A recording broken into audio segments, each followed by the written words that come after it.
Hello everyone. Today we are going to study about null hypothesis and alternate hypothesis. तो सबसे पहले null hypothesis क्या होता है?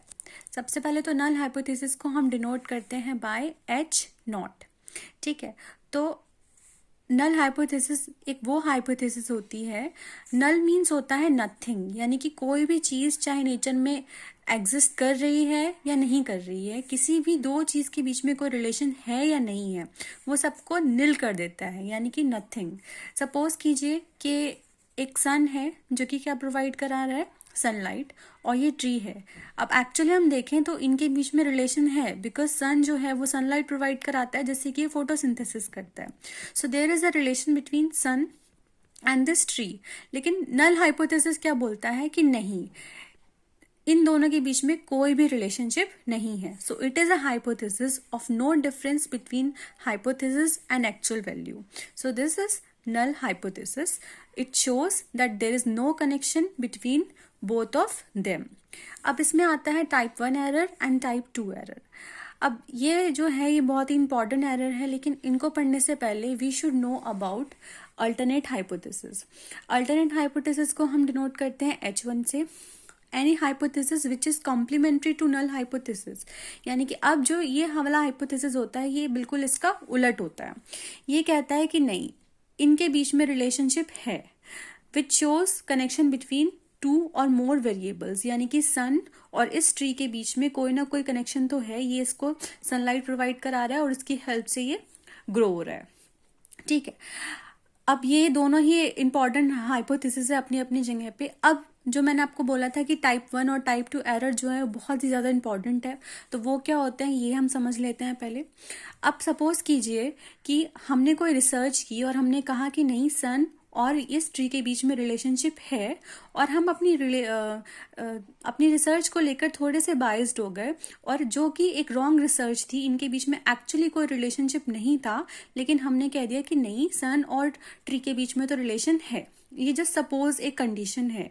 ठीक है, यानी कि हमने रॉन्ग चीज को राइट प्रूफ कर दिया. सो ये एक टाइप का एरर हो गया. तो इस एरर को कहते हैं हम type 1 error, when a true null hypothesis is rejected.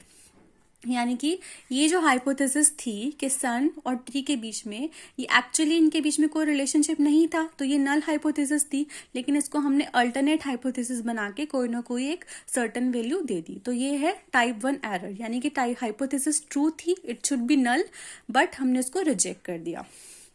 दूसरी कंडीशन है दैट इज टाइप 2 एरर, जिसमें कि क्या होता है कि एक्चुअली इनके बीच में रिलेशनशिप है, सन और ट्री के बीच में एक रिलेशन है, लेकिन हमने कुछ मिस्टेक की या कुछ भी रिसर्च में हमसे गलती हो गई और हमने बोल दिया कि नहीं, इनके बीच में तो कोई भी रिलेशनशिप नहीं है. It is considered under null hypothesis. So when a hypothesis is false but we considered it as right, so it got selected. तो ये था नल हाइपोथेसिस और अल्टरनेट हाइपोथेसिस के बारे में बहुत ही सिंपल सी एक वीडियो थी.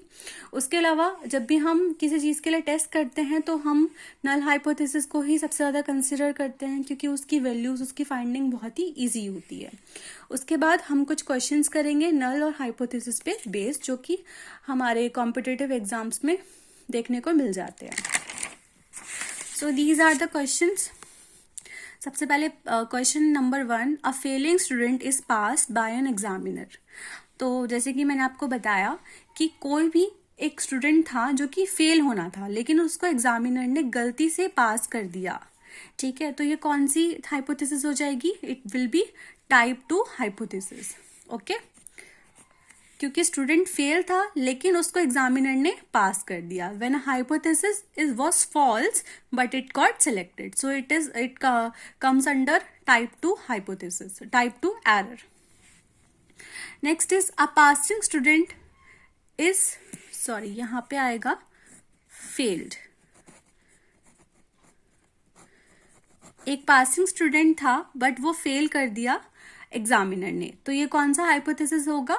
टाइप 1 एरर के अंडर आएगा ये. ठीक है, when a hypothesis was correct but it got rejected. उसके बाद नेक्स्ट क्वेश्चन है, if H not is true then we rejected.